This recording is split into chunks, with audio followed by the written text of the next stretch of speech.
Tapos na nga tayo maglagay.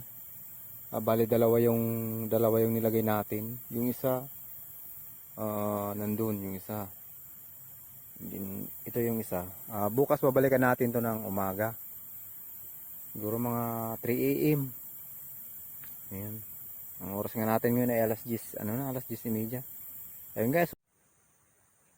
Ayun, good morning mga guys. Ayan. Umaga na nga oh. Binalikan natin yung nilagay natin kaninang alas 10 ng gabi. Yung panghuli ng isda. Meron naman tayo nahuli.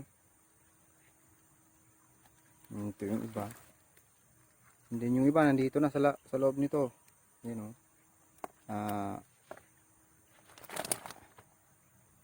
Ayan guys, thank you. Ayan, ito na nga bali lahat yung nahuli natin mga guys. Ngayon, ito yung nilagay natin kagabi. Ayan,